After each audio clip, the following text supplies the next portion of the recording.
My name is Sherry Guess, and this is the Heavily Meddled Podcast.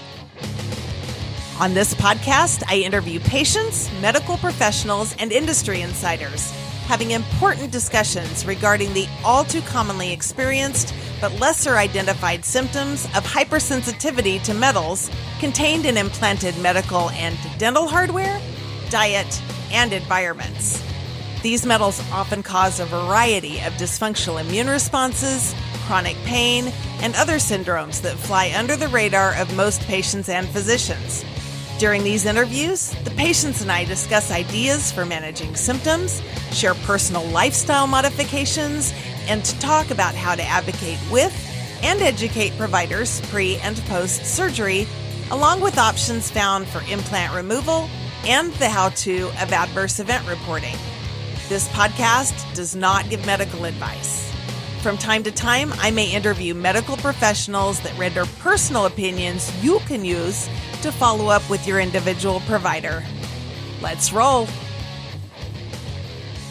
Hello, metalheads, and welcome to the jungle. Thanks for coming back to the Heavily Meddled Podcast today. Today, we have our first ever dental expert.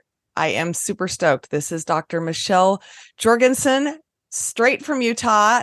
She is the face behind Living Well with Dr. Michelle. She has a bazillion followers online and an amazing social media. I'm so lucky I stumbled across her. She is from one of my home states of Utah, so I know exactly where she's at. I look forward to meeting her in person someday. Thank you for joining us. Thank you for having me. I just stumbled on your story and saw that you had this whole huge metal story of your own, and you're this amazing dentist, and so many of our values in healthcare and how we treat the body just align perfectly. And I'm just excited for you to bring all the things. Tell us about your background, your personal journey, and feel free to interject a little about what you know and love and do, who you are. Sounds good. I'll just start with my story on how I even got here to talk with you today, because it's definitely not where I originated from. I'm a dentist. My dad's a dentist. I have 3 younger brothers that are dentists. This is just what we do. I watched my father, and he was very much a leader in the profession. He was always on the cutting edge of all the procedures that we were doing, always studying and learning more. I just thought that I would practice forever like he did. And he's still actually practicing today. So I just thought that's what my career trajectory would look like as well. But about 10 years into practice, I started having a lot of health problems. At first, there was things like gut problems. And honestly, how many people do you know that have gut problems? Like everybody. So I thought, well, this is just what everybody goes through at a certain point in time. So we cleaned up our diet and changed the way we were eating. We did all the things. And it helped some, but it didn't help with everything. My 2 big symptoms that were really the problem was my memory was just completely shot.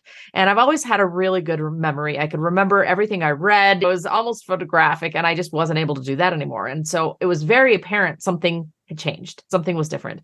The big one was numbness. I had so much numbness in my hands that I actually wasn't able to hold instruments and do the job of dentistry. So I had to change. I had to do something. I went to doctor after doctor, no answers, x-rays, MRIs, everything, and still nothing. I was seeing chiropractors. Like you literally quit work.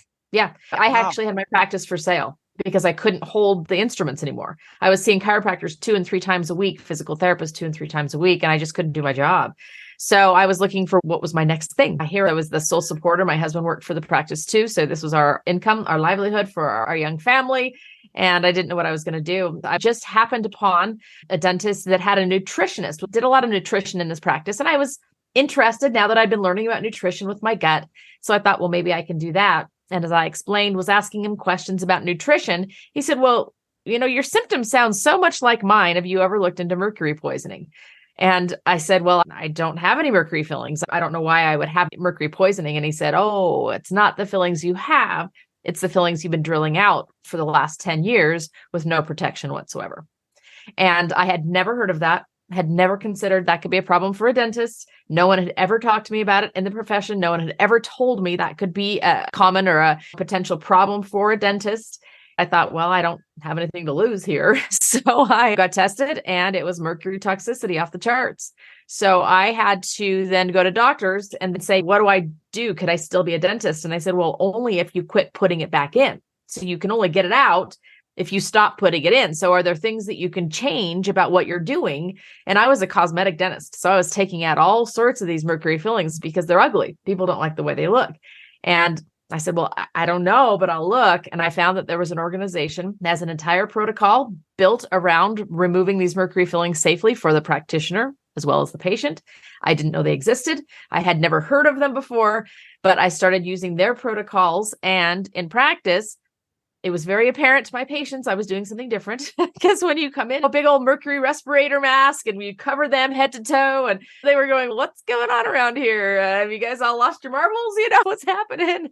So then I would explain my story, and then they were all very happy that I was doing this way for them. Although I was doing it for me, I was also helping them during the procedure, and they started referring me to doctors. Hey, my doctor's been asking for something like this. And doctors started referring other patients and asking me, do you also do ozone? Do you also do stem cells? And I didn't know what they were talking about. I had never heard of any of those things. So I had to go. This is a whole other dental realm, right? Yeah. And dentists don't know about it. Dentists don't know about this. The doctors did, but the dentists don't. They don't teach us. We don't learn this kind of thing. Are we referring to the IAOMT?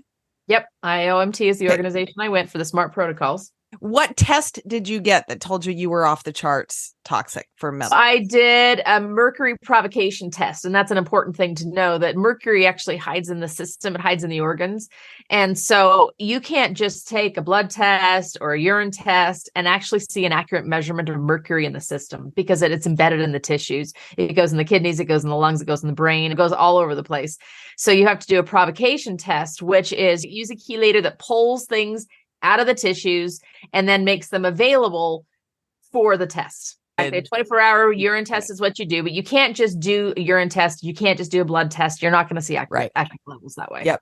You got to get the EDTA chelation to pull it. So I just started researching the things that all these doctors were talking to me about, and found that there was an entirely different world that I had never been exposed to, that they don't talk about inside of dentistry. And I realized if I had gotten this sick from something that was dental related, what else do I not know? Here I was immersed in the profession, was at the top of my game, taking all the continuing education I could, being mentored by someone who had 40 years in the profession. What else did I not know? And that was really unsettling to me, because I'm definitely one that always asks questions, and I want to have the answers. I wanted to have the answers for patients.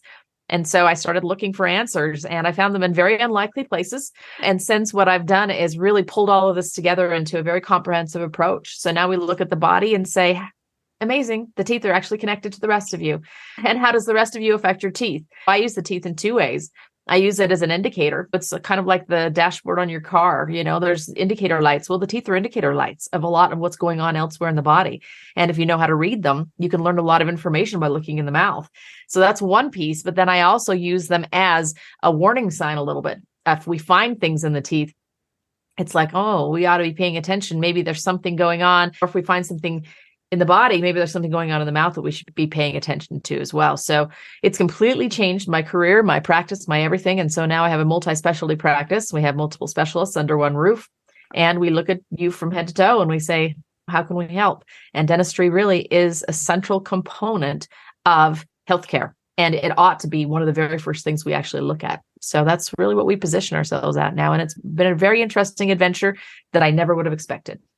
And probably so much more fulfilling than just making smiles nicer. When you can change a life, that's the whole thing about even the metal allergies. When you figure it out, connect the dots, and you can change a life, and you see somebody go from illness to wellness, from not able to work to able to work, it's a whole different deal, right?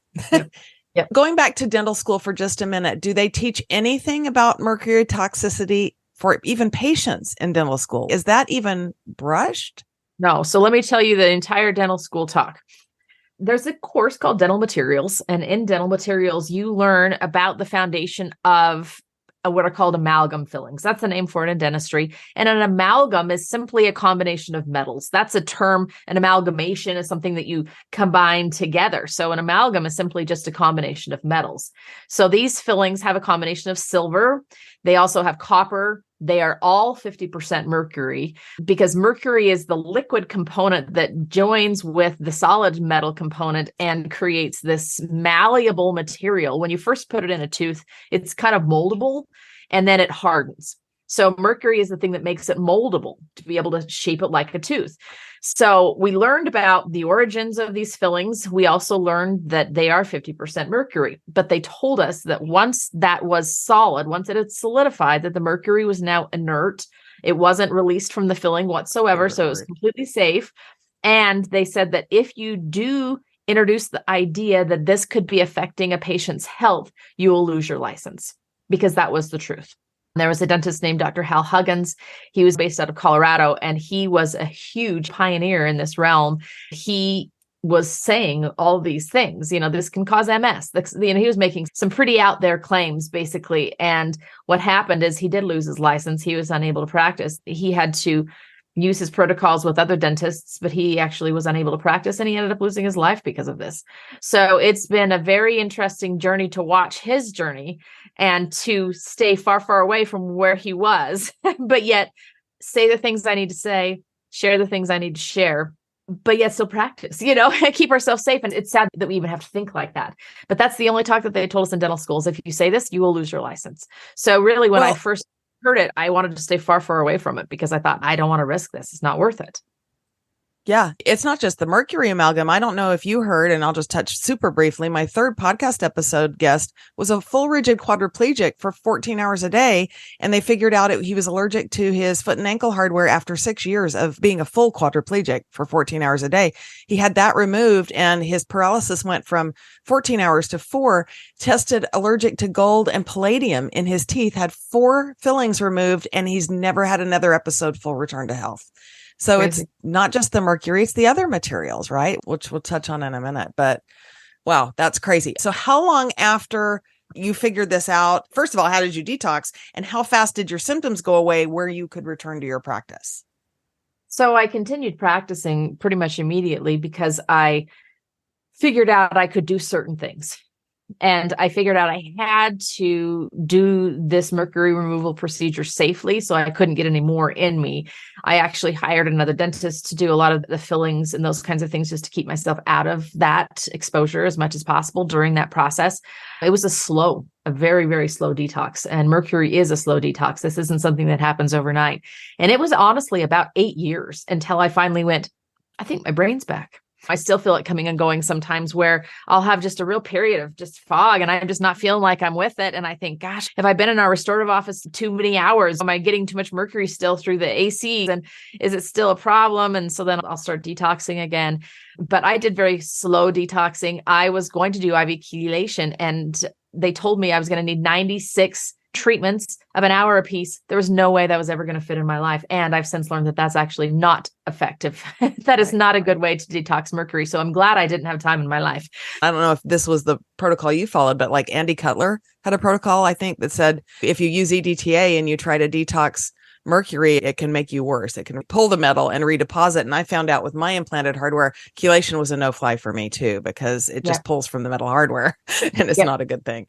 Yep. So I did very, very slow chelation with even things like chlorella and cilantro, some of these real easy, slow. And for me, it was a big part of it was just reducing exposure or eliminating exposure completely. I had to get my gut working again. I had to get all these things so my body's natural processes could start clearing.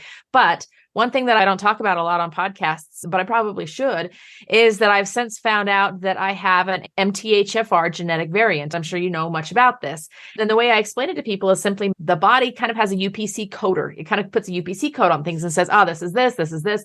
Well, with the MTHFR variant, we don't code things well. We don't put a UPC code on it. So our kidneys don't know, excrete this, dump this, keep this. I know that that's why my father is still practicing today, no problems.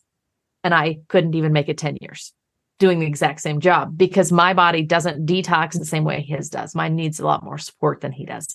So that's also, I think, something people need to understand, is that it may be that just genetically you don't handle things the same way as others do.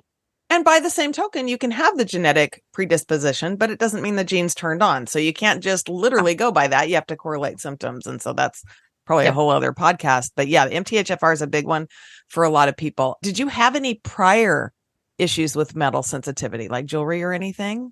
No, I hadn't. I'm going to get like a weird band if I wear cheap jewelry, but I just think it was mercury, because really mercury is a different animal than just silver or something like that. Mercury is a toxin to every person. It's not that it's an allergy or sensitivity in me. It is a toxin to every single person on the planet. I've tried to tell multiple people we're dealing with two different things here. Metal toxicity is one thing, and we haven't gone there a lot in my podcast yet. We're fixing to. And metal allergy is another. And you can have one, the other, or both. What is your experience with not just toxicity, but metal allergy within your dental realm? I'm sure you're probably open to that. Do you see a lot of that? And I think you'll probably see more if you're not seeing it yet. But what are you seeing now? Yeah, I actually don't see a lot of allergy, but there's a little bit of a disclaimer here because, well, let's first talk about what metals do I see at all. There are mercury fillings, which I call them mercury fillings. I don't call them amalgam fillings anymore because to me, it's 50% mercury. That's the large majority of the metal. It should be called a mercury filling. But it has silver, it has copper. There are a bunch of different metals combined together, but not a lot of them are high allergen metals. So it's more the toxicity with the mercury that we're going to find a problem with those fillings. There are crowns, and there are two types of crowns. Well, there's three types of crowns, but two types of old crowns, a full gold crown. But like you'd use an example of somebody who'd had issues with that gold. There's never a pure gold because gold is actually too soft. So when you talk about different carats of gold, what that means is the amount of gold actually in that material. So a 24 karat gold has more gold than a 12 karat gold, let's say. So for a gold crown, we can't use something that's soft like a 24 karat gold. So we have to combine it with other materials. And it's typically what's called noble metal, like a platinum or palladium that are combined with gold. They actually can create an allergic reaction. That's not a common allergic reaction that I see. But again, I'm going to have a disclaimer in just a minute. The third thing that we'll see is a crown called a PFM. What that is porcelain fused to metal. So if anybody's ever said I have a PFM crown, what does that mean? Well, when you look in your mouth, you might say, oh no, my crown is porcelain. But if you look at the gum line, you may see a little gray shadow. If you look at the backside, you may see a little gray band. What that means is that before about 15 years ago, the porcelains weren't strong enough to hold up on their own. So we couldn't make a completely porcelain crown. They just would break. So what had to happen is we would make a metal shell or fuse porcelain to the metal itself.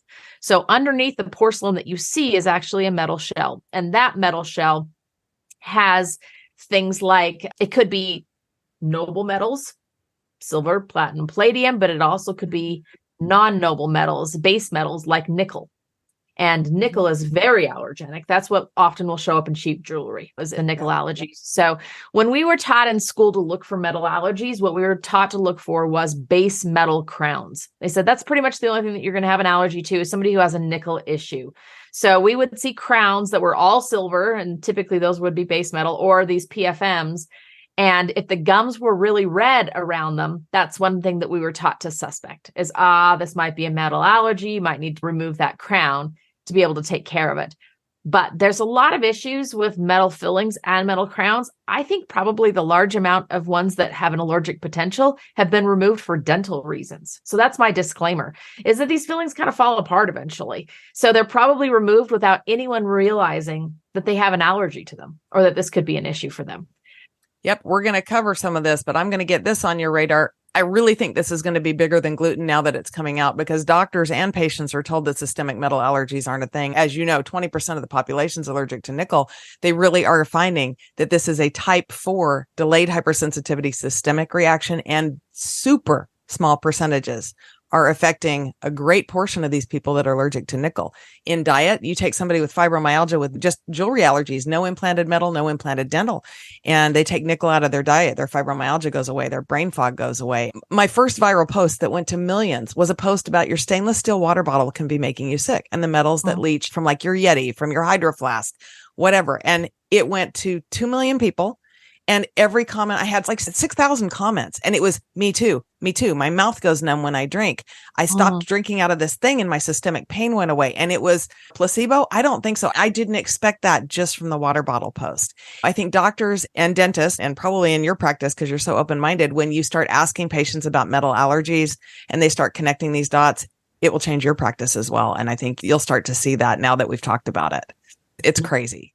Yeah, and I think it hides a lot of other things. I think dentistry's been a little bit immune to it because we already see the gum inflammation. We see the leaking around the edge because the filling isn't sealed. We see dental reasons. And so we're removing a lot of this for dental reasons. I think that's why a lot of it kind of flies under the radar because we're already removing it anyway. We just don't realize that we're helping other things too. And that's what my whole practice is about, is helping other things with dental care. Right. So let's talk about dental implants for a second. So why is biocompatibility important for dental implants? Why don't you talk about that? And how do you assess biocompatibility? It's interesting because for the last, nearly 50 years, the gold standard in dental implants has been titanium. And that's the same thing that's used in orthopedics. So when you're talking about implanted metal in the body for different reasons, that's going to be the same thing. Now, it's interesting because implants were stumbled upon accidentally, actually. They were in some research studies with dogs. They wanted to see what was happening in the bone with something that was going on. And so holding this kind of window in the bone open with metal, and they realized that the metal was actually fusing to the bone. They didn't know that it would fuse. So it was a great finding that you could actually replace a tooth. And I never have a problem with saying that this was intentionally done to harm us. I'm never going to be that person because it's not true. It was intended for a good reason, that we wanted to replace teeth because it's really great to be able to chew. And if you've lost a tooth, you want one back. I actually have a titanium implant myself right here because it was placed 30 years ago. And it was the only option that we had. Now, I don't place titanium implants anymore. Why not? A couple of reasons. Biocompatibility is one of them, but biocompatibility, I believe, has multifacets. So biocompatibility first is going to be your body accepting that metal. So that's going to be the metal allergy piece that I believe is the true allergic reaction. I think that's probably going to be the smallest amount of people that I see, or the true allergic reaction. We have a whole spectrum of others that I have concerns about. The next one is a sensitivity. So sensitivity is based on how much of this are you getting in your system from other things. And you just alluded to this with nickel in our diet. Well, titanium is in so many things people don't realize. It is the hard candy coating on the outside of Skittles and M&Ms. Did you know that? That's titanium oxide. Titanium is in sunscreens. It's in cosmetics. It is the bags that you get from Walmart is made out of titanium oxide. It is in paints. Anything that has a white agent is going to be titanium. Didn't used to be that we had that much titanium in our world. And now the bodies have just become sensitized to it. Just like too much of anything, your body becomes sensitive. So this is what I see a lot. And I have had some really interesting experiences with this. I had a woman that had a metal titanium implant placed, and she told me after she couldn't wear metal necklaces. Every time metal touched her skin, it would break out. And I was stumped. I thought, she's just crazy. It's the bucket. Exactly. The bucket was tipping over. And she finally said, I've got to get this out. And it never really healed in her. It didn't feel good anyway. Took it out. Immediately, she could wear metal jewelry again. Another woman, she placed a titanium implant, excruciating pain. And I thought, well, it's just a little too close to the nerve. So we texted all weekend long one weekend because she was just in so much pain. Finally, she said, just take it out. Just take it out. Took the implant out. Pain went away. Everything was great. So we thought it's just too close to the nerve. Let it heal. Put another one in, texted all weekend long. It hurts, it hurts, it hurts. And Monday morning, you've got to take it out. Took it out. Pain went away. Finally, about a year later, I talked her into trying a zirconia implant. We put it in, no pain at all. So it wasn't the nerve, it was the material. So there's just sensitivities in a lot of people. We just get too much. Like you said, the bucket tips. There's a third piece that's pretty interesting because I don't think a lot of people think of this one. And this one I learned from the orthopedic world. A lot of this research comes out of orthopedics, not out of dentistry. In our world today, we are surrounded by frequencies. We don't think about them because we don't see them. Less than 0.1% of all the frequencies surrounding us are visible. All the other things we can't see. So the cell phone frequencies, all of the computer frequencies, all of the 5G, 4G, all of that that's surrounding us all the time. It actually is a wave that just passes through the air. And I always tell people, you can't put a metal pan in a microwave. Because when you do that, the wave passes through the metal. It makes those metal particles move and they heat up. Well, the same thing is actually happening with metal in the body, whether it be dental implant, whether it be a hip or a knee or a shoulder, whatever it might be. The waves that we are surrounded by now, and there are so many more waves than there were when I had this titanium implant put in 30 years ago. These waves pass through the metal and heat them up. So research actually shows that it heats the titanium about 4 to 5 degrees based on the amount of frequency you're surrounded by. And that 4 to 5 degrees literally melts the bone around the metal. And there's actually a ton of research and a ton of talk in dentistry about something called peri-implantitis. What that means is infection around dental implants that have been placed previously. And they're blaming it on everything under the sun, everything from bacteria to biocompatibility issues to cement. When we're putting a crown on top, we put too much cement in and it squishes under the gum and that causes it. And all these things. Nobody is pointing to the fact that these are heating up and melting the bone. And that's why they are being lost. When I explain this to patients, they don't even need to agree with me or believe anything about the allergies or anything else. When I say these just get hot and they melt your bone, they go, oh, I don't want that kind. And now a word from our sponsor. Attention metalheads. Are you struggling with skin rashes, joint and systemic pain, or fatigue that just won't go away? Type 4 metal allergy is often overlooked as a culprit in many of today's chronic illnesses. Get to the root of the problem with ELISA testing. ELISA is a scientifically proven and clinically validated test that measures immune reactivity to metal allergens like nickel, cobalt, and titanium. With fast and reliable results, you can get the answers you need to find relief and live a healthier life. Don't let metal allergies control your life any longer. Visit melisa.org to learn more and schedule your test. Trust us, you'll be glad you did. ELISA, a valuable diagnostic tool in medicine. Let me bring in a couple of really interesting points that you may or may not be aware of, your listeners aren't. One of my guests, episode number 6, Dr. Scott Schroeder, lectures physicians and surgeons worldwide on metal allergies. He's done a lot of experiments in vivo, which is in the body, studying galvanic reactions, and literally tested in the OR with a voltmeter a probe to a dental filling and a probe to foot and ankle hardware. He got a reading and he removed the foot and ankle hardware, redid the same test. The electric current in the body dropped by 200 millivolts. So there is a galvanic reaction occurring. Some dental metals, for example, may have a positive charge. Some orthopedic metals may have a negative charge. Creates a measurable current between the two. It speeds up implant degradation. It makes everything hot, like you said. I can't wear an Apple Watch because I still have so much metal in my body. It's like a battery. And when I'm dehydrated, think about adding water to batteries out in the real world. Our bodies are the same way. When I'm dehydrated, it affects on the cellular level. And we're not thinking about that. So these implants are speeding up and degrading. You probably know, your patients may not know. There can be an allergy to titanium. It's less common, but it can happen. And there's also trace metals in titanium. So there's no such thing as commercially pure titanium. There can be trace nickel in titanium. FDA doesn't require trace elements to be listed. So whether the patient's reacting to titanium or the foreign body, which it can just be a foreign reaction, our immune system's super smart, or it's reacting to a trace amount of nickel. One of my implants was less than 1/10,000th of 1% nickel, and I reacted to it. And then there can be cross-reactivity. It's the whole gamut, and I don't think physicians think about titanium having nickel in it. It's a small percentage, and people that are sensitive can go off the charts from just that small percentage. And even the zirconia thing, I think I told you in our pre-podcast talks, I had a zirconia implant placed, but my bucket is so full. The particular zirconia metal-free implant I had trace metals in it. I found a journal article, couldn't handle it. We had to pull it. It's great for so many people. And if you have to have an implant, definitely get a zirconia implant, but you know, it's not going to work for everybody either.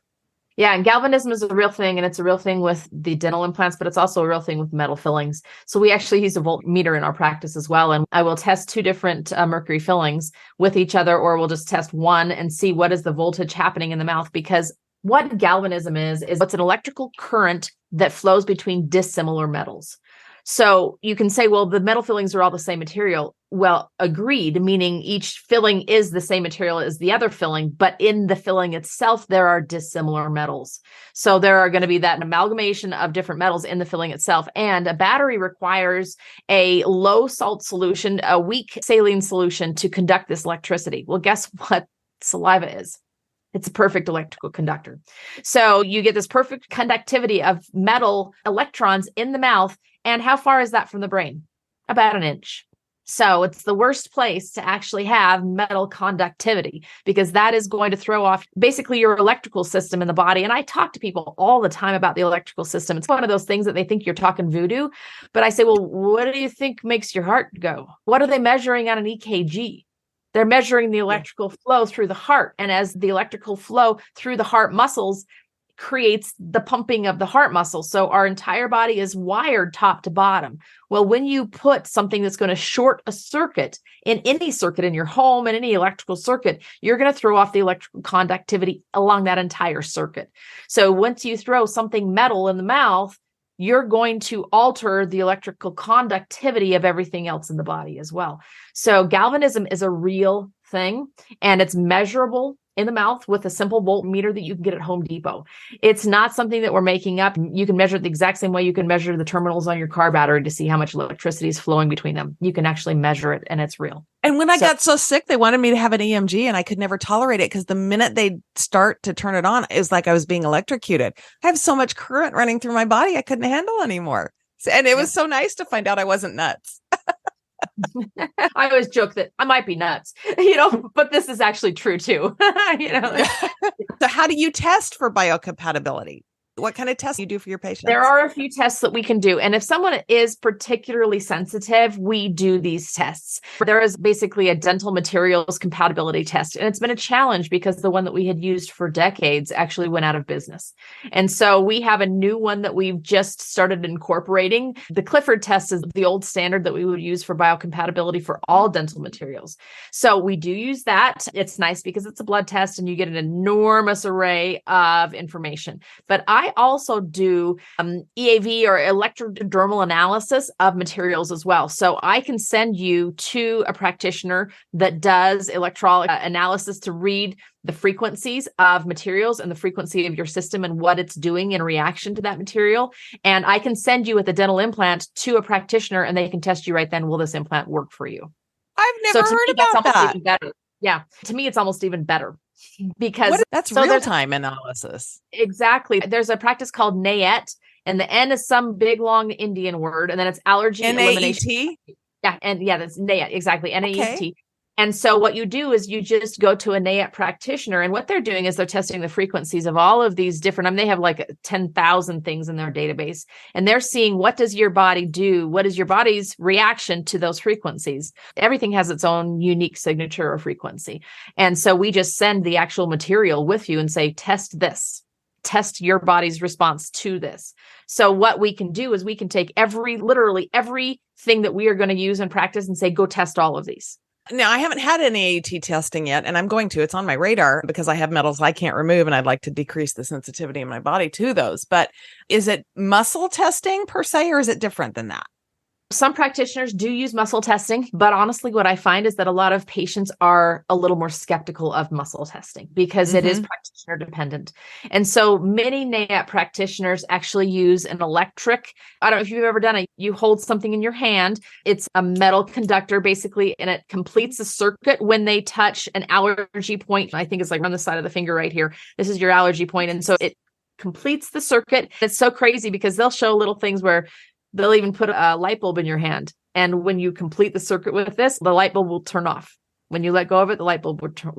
Okay, so here's a crazy thing. My dad was a chiropractor, and he used to do this all the time before any of this was on our radar. You have somebody stand and like you press on their arm, just like, just that's muscle testing. And you take their watch and put it on their stomach and then try to do the same thing. You can't hold your arm anymore because the battery in the watch has affected the electrical, and anybody can do that. It's a party trick. Go for it. It's super super crazy. So muscle testing sometimes is practitioner dependent. And so that's why sometimes people are like, oh, they're just making it up. They're just pushing harder on my arm. Yeah. That's why I like the electronic one, because it's a computer saying, what is the weakness or what is the electrical flow based on this frequency? And it's not practitioner dependent. Nobody can skew the results. So that's why I like it. That's awesome. Do you ever use ELISA or orthopedic analysis? Yeah, the ELISA test is for titanium allergies. And again, if I find somebody that truly looks like they have a titanium allergy, we'll do that. But I find that NAET is actually more effective because I'm going to just send them because like you'd said, so what if we say, okay, you can't have a titanium implant, let's do a zirconia. But then what about your situation where there was trace metals in it? So I just send you with the exact implant we're going to place and say, please test you on this. You get tested for the exact material we're going to put in to see, is this going to be tolerable to your system? Have you had other patients that have reacted to zirconia, or is it super rare? I'm usually super rare. That's pretty rare, but it's interesting because titanium and zirconia, the dental implants, they fail differently. Our titanium fails pretty ugly. Like your gums are really inflamed, a lot of exudate. They're pretty ugly failures, whereas zirconia implants are not ugly failures. In fact, you can look in the mouth and they don't even look like they failed. They just are loose. Right. They just hurt. What happened? What happened here? Why is this loose? It doesn't even look like it failed because they're not nearly as irritating to the system, I believe. So yours was trace. It was just enough that your body wasn't going to take it. But I see very, very, very few zirconia failures. Most often I see them if there's not adequate bone to actually integrate with the zirconia rather than the zirconia being the problem. Is this the best implant for people with metal sensitivities and foreign body reactions? What does somebody do like me who is just an outlier, extremely sensitive? And then even to take that further, I'm seeing a lot of patients with allergy to full mouth metal implants. Or, for example, I have several followers that have TMJ replacements, and they're borderline suicidal because they can't eat. They can't sleep. They have no quality of life. My girl with TMJ implants is draining out her implant, and her surgeon's telling her nothing is wrong. And she currently has nowhere to go. Wow. Yeah, that's too bad. Actually, I don't recommend TMJ implants at all. We have a completely different approach that regenerates tissue naturally. There really only is one alternative to a metal implant, and that's going to be zirconia. That's the only thing that exists. So zirconia is the answer. There are multiple brands. They're not all the same. I think that you do have to be tested for all of them. Again, that Clifford compatibility test can work. That's a blood test. Or if you actually know the practitioner and you can take the exact material to a NAAP practitioner, they can test you exactly on the material itself. But zirconia is the answer. You can do zirconia for these jaw joints as well. But again, pretty much I never have anybody go have surgery. Well, we've got a smart immune system, and anytime you place a foreign body, even if there's no allergy, the immune system can say, hey, that's not supposed to be there, and mount an immune response. We are finding that. Yep. What are the alternatives for patients that are allergic and have full mouth metal implants? Is there a hope for that? Well, again, you can do full mouth zirconia. So that would be an alternative for sure, is full mouth zirconia implants. And the other alternative is just simply a regular old denture. And then you now have the issue of, are you now allergic to acrylic? Because that's going to be made out of acrylic, and acrylic is actually quite allergenic. So it's a challenge. So zirconia, I think, is the best answer for all of those situations. And then they go and sell these full mouth metal implants like they're the next big thing. And people are getting all their teeth pulled. Yeah, it's kind of scary. Yeah. And I'm not anti-dentist at all, but let's do effective dentistry like you do. They should all practice like you do. Let's talk about cavitations, root canals, chronic illness. You're in a little bit over my head here, but talk to me about that. Yeah. So this is one of my big three. So the big three that I talk about in practice are metals. We've already dived into those. So we've talked a lot about that. The second one is hidden infections. And then the third one is what we call airway, or how well are you breathing? So hidden infections is the one you're talking about right now. I actually don't use the word cavitation because there's a lot of misnomer. There's a lot of people who are very adamant that they do not exist, and that if you talk about a cavitation, that you're crazy. So I actually don't use the word cavitation because what it is simply an area in the bone that didn't heal properly after a tooth was removed. That's all it is. So what do I call it? An area in the bone that did not heal properly after a tooth was removed. That's what I call it, because that's what it is. I have a brother who's an oral surgeon, and he says that I'm crazy, that these do not exist. And I say, are there ever areas when you're drilling for a dental implant? If you're drilling for a dental implant, it's a drill, and you're drilling a hole in the bone to be able to place the dental implant into the jawbone. And when doing that, I'll always remember the day, the first one of these that happened when I was actually placing an implant myself. You drill through, and the very outside of the bone is hard. And then the inside part of the bone, it's called cancellous bone, and it's softer. It's not soft, but it's softer. So you have to put a little bit of pressure on that outside of the bone. It's just like wood. Sometimes it's like hard to get through the top of the wood, and then you kind of fall into the wood. Same thing happens with the jawbone. It's really hard at the top, and then you kind of fall into this cancellous bone. But one time I just fell into this massive hole in the jawbone, and it just started bleeding. and bleeding and bleeding and bleeding and dark purple, like not nice, red, healthy, oxygenated blood, dark purple, nasty stuff. And I thought, what in the world is this? Mm-hmm. Finally got it stopped, put an implant in, and it failed. I've since learned what that was. And I asked all these oral surgeons now, I said, has this ever happened to you? Like, oh yeah, it happens all the time. You just fell into an area that did not heal properly after a tooth was removed. That's what this is. So why does it not heal properly? What happens is there's a ligament surrounding every tooth. And that ligament doesn't just come out when the tooth is removed. It's like the placenta and the baby. You have to intentionally remove it. That ligament is the connection between the bone and the tooth. And it tells the bone, tells the body, there's still a tooth here. So if the ligament stays, the body thinks the tooth's there for about 10 days. Well, in that 10 days time, there's plenty of time for the gums to grow down in and just basically encapsulate this dead ligament tissue. So now you have this dead ligament tissue that is going to attract bugs. Bacteria, virus, fungus, parasite, it attracts all of them. Your blood flow can't go through there because this is dead tissue. It can't form bone. The blood flow can't get in, so the immune system can't get in.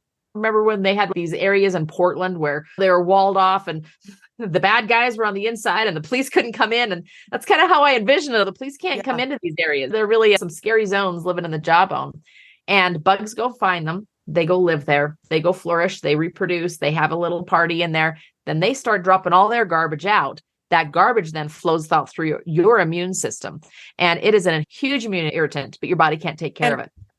Let me tell my listeners why this is important, because it's not related to metal allergies, but it so is, because most of my followers are dealing with type 4 metal hypersensitivity, which is T-cell mediated and antigen driven. It predisposes you to chronic infections and chronic illness and chronic inflammation. Then add MTHFR and you can't detox. So any chronically ill patient, metal allergy or otherwise, that has immune system issues needs to have this chronic infection component on their radar. And I believe that it's a little bit like what came first, the chicken or the egg. Because did this infection predispose you to having the metal allergy or metal sensitivity? Yes. Is it enough? And often that's what I tell people all the time. It's enough to tip your bucket over. So now everything is a problem. In fact, I just saw a patient this week that I'm pretty sure has something called MCAS. I'm sure you probably talked about this, mast cell activation syndrome. And now she's allergic to literally everything in the world. Her life is miserable. She's having to take medicine every 12 hours. Otherwise, she's covered in hives head to toe.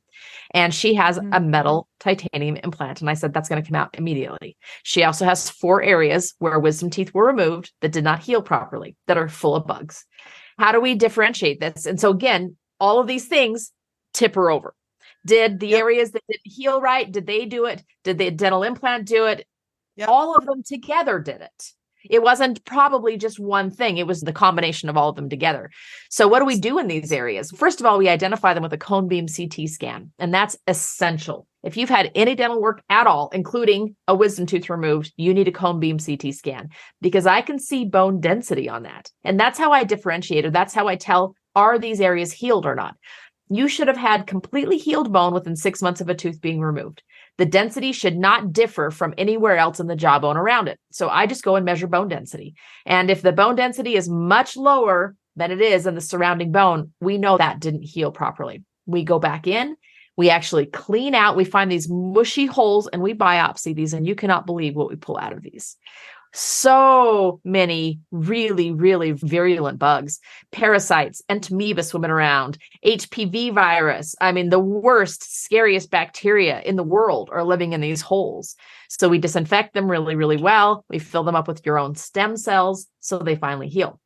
How gnarly is that surgery? Because I talked to my IAOMT dentist and he's like, yeah, jaw surgery gets to be pretty gnarly. Is it gnarly or not so much? No, because it's not the same as jaw surgery. We're talking like jaws up in here, your jaw joints. This is the same as wisdom teeth. So often these are the areas where wisdom teeth were removed. And it's simpler than the first time you had it removed, because when we were removing it the first time, we're chipping and chiseling stuff out of there, This time what we're doing is we're falling into a big hole of garbage. So the hole's already there. All we have to do is clean the garbage out and fill it up. Does dental insurance cover? No, they don't, because they don't acknowledge the existence of these. Cost effective, or you need a loan? Well, it depends. It's usually about $1,000 a site. So it depends on, do you need a loan for that? That's not terrible. No, it's not terrible. I could probably give you 100 right now stories of people who literally got their life back. It's the same kind of stories you tell. Got their life back when we alleviate this inflammatory and infectious burden out of the system. All of a sudden, the system can correct itself. So that's one source of it. The second one is root canals. You touched on that. The problem with a root canal is it's very similar to what we just talked about. When a root canal is done, the way the tooth works is there's a nerve channel inside, in the center of each root is a nerve and blood vessel channel.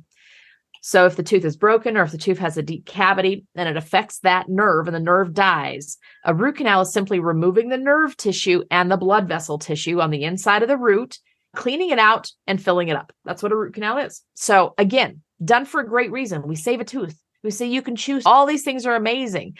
Unfortunately, there's little side channels that go off of that main channel. If you think about it, there have to be. In fact, every dentist knows this. We studied this in the year 1 of dental school, the dental anatomy. There's little tiny, they're called dentinal tubules that go off of that main channel. And they are also filled with nerve tissue. This is why you can touch here and you can feel it, because the nerve comes down the center of the root, but then there's little extensions that go all the way outside of the tooth. This is also how we get minerals out to here, how we keep our tooth healthy, is through those tiny little channels. They're too small to clean and they're too small to fill. So you have all this entombed, dead blood vessel and nerve tissue inside of a root canal tooth. It is a dead tooth. So my best analogy is, if your gallbladder was a problem, what if we just took it out, cleaned it up, filled it up with plastic and shoved it back in and said, good luck with that. It's dead, but I'm sure it'll be fine.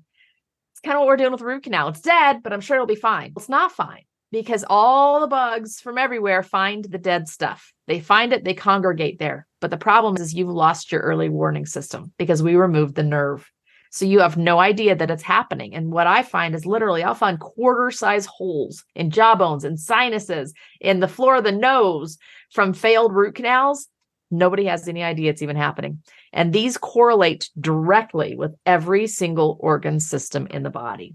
So we find cancer correlated directly, gut health correlated directly, kidney issues correlated directly, lungs correlated directly with failed root canals everywhere in the body. Endocrine system. And how can your brother think you're crazy? How do medical professionals think that other credentialed medical professionals that make these findings are crazy? They should be embracing this and incorporating it and moving forward with it for the betterment of all humanity. How is that not happening? There's an entire profession built around root canals. And there's 35 million root canals performed in the United States per year. That's a big train to change tracks with. So if a patient were to need a root canal, they come to you, and a traditional dentist would say, you need a root canal. What do you say? I say, you never need a root canal. Nobody died because they didn't have a root canal. That's the first thing I say. But what we do is, if the tooth is still alive, we save it. We save probably 80% of teeth that come to us as a second opinion. If it still hurts, it's still alive. So what we do is we have a special procedure. We use ozone to kill all the bugs in that tooth, and then we fill over it and save the tooth. If it's already dead, we remove it and we replace it. So that's where the zirconia implants come in. Brilliant. You do a lot of healthy living, whole body stuff outside of your dental practice. Let's talk a little bit about your social media presence. You can tell us where people can find you. And by the way, guys, I've followed her on social media for a while. If you go to her Facebook pages, she'll tell you where they are. You can see the pictures of the holes in the jaw and all the cool things that she recommends. Yeah. So as I really started learning these things inside of practice, I was changing things at home. I've always been a big avid gardener. I've always been a cook. I like those things just personally. And patients would ask me questions. How should I cook to eat better for better dental health? And how should I do this? And I'd say, oh, well, I do that at home, but I don't really do that at here. And finally I went, well, why don't I? This is so silly. So I started an outreach called Living Well with Dr. Michelle. And literally it's how I live. So it's just following along with me. And it's the things that I do every single day to stay healthy. Everything from gardening to canning to cooking to nutrition to things that I'm trying to see, does this help me be healthier, and patients as well? Just incorporating everything, again, saying teeth are connected with the rest of you and the rest of you is connected to your life. So perhaps we should just talk about it all at the same time. That's what Living Well with Dr. Michelle is. You can find that online on my website, livingwellwithdrmichelle.com, as well as Instagram, Facebook, YouTube. It's everywhere. And honestly, I'm just about sharing information there. So go check it out. Go check out what I'm sharing. And right now, I'm actually in the middle of writing a new book. Teaser. Don't know for sure if this is the real topic. I'm just working with my book agent this morning on this, but it most likely is going to be, what is medicine? And in my journey, what I found out is that a lot of the things that we are quote unquote discovering today were actually known 2,000 years ago. With Ayurveda, with traditional Chinese medicine, they didn't have the science to back what we have. We now have had science to prove or disprove it, but they knew a lot of these things before. So I'm merging what they knew with what we know today to actually bring medicine back into your own hands. You don't have to outsource this to practitioners anymore. How do you actually find ways to help yourself live well at home? And interestingly enough, everything has to do with energy. So when we're talking about galvanism and energy flow and electric flow, that's what this is all about. How are we going to increase this? And how did we know about this years ago? What do we need to relearn? Several of the coolest things that I incorporated on my healing journey was limbic system retraining, which is all how you speak to your body. That has DNA, that has frequency, that can heal DNA under a microscope. I had Lyme disease and I had like 15 co-infections, chronic EBV. I was bedridden for years. Before I knew it was a systemic metal allergy that was my root cause, I used a Rife machine, which is basically a frequency generator that delivers frequencies. It helps address viruses, funguses, and pathogens in the body. And it helped me more than any single thing a medical doctor did. And I did it from home. These frequencies have been known since the 1930s. Exactly. Or long before then. Don't you freaking love science? Oh my gosh. Do you see patients from out of town? I do virtual consultations. And the way that works is if you intend to come to Utah to get the dental work done, then I will see you virtually. I will look at a CT scan that you have done elsewhere, and we will make the first step plan for you virtually so that when you arrive in my dental office, we are actually going to do something. We aren't going to just say, hey, this is what you need to do, and then you have to come back to do something. Now, why do I caveat that with if you're going to come to Utah? Because if you're not going to come to Utah, it makes more sense for you to actually go find a dentist where you are, because they're going to have a slightly different opinion than I have. And I don't want any controversy or any confusion. Oh, well, this doctor told me this doctor. So if you're not going to come to Utah, then I recommend you find somebody close to home. Now, I have given you a resource for that as well. So on livingwellwithdrmichelle.com, we have a dentist directory, and it is growing exponentially. These are dentists that I have personally vetted. So these are dentists you can feel confident to go and visit. And these are all found on that directory for you. And you can find somebody closer to home. So if you're going to come to Utah for the work, I would love to see you virtually, and we can start the process that way. If you're not, go on that directory and find somebody that I've vetted that's closer to home. I've told my dentist about you, and I'm, full disclosure, probably going to come to Utah to see you because there's things that you do that he doesn't do that I am like super excited about. Maybe we can do that for the podcast. Maybe. There you go. That would be super fun. Is there anything that you want to say in closing? Nope. Just good job. I'm impressed with what you're doing. And I love that you're sharing this message, and keep doing it because we need you. Oh, thank you so much. So thanks for coming in. Guys, you can find everything about today's episode in the show notes. We'll put a link to Dr. Jorgensen's info and practice in the comments. We have an online petition asking medical and dental and hospital facilities to pre-screen patients for metal hypersensitivity and metal allergies. It's a quick change, something simple you can fill out. You can go to heavenlymetal.com. You can get on the email list. It's a free email list. You get a free metal allergy bundle, free next steps bundle, and all the things are there at heavenlymetal.com. I'm super excited for you to be here and joining with my metalhead community to tell the medical industry and now the dental industry with this other crazy stuff. We aren't going to take it anymore. Thank you for tuning in today. Please don't forget to follow me on social media and to like, share, and subscribe. My primary mission is reaching out to others who may be suffering from hypersensitivity reactions to metal implants and pointing them to resources that can assist with hope, help, and healing. If you know someone that suffers from a chronic illness, you might ask if they have any implanted metal hardware, and if they've ever had a reaction to jewelry or metals of any kind. Might not even be on their radar. Visit us at heavenlymetal.com, where you can find images and documentation relating to our show today, as well as a number of valuable resources and links to assist you on your own personal healing journey. Until next time, keep on rocking.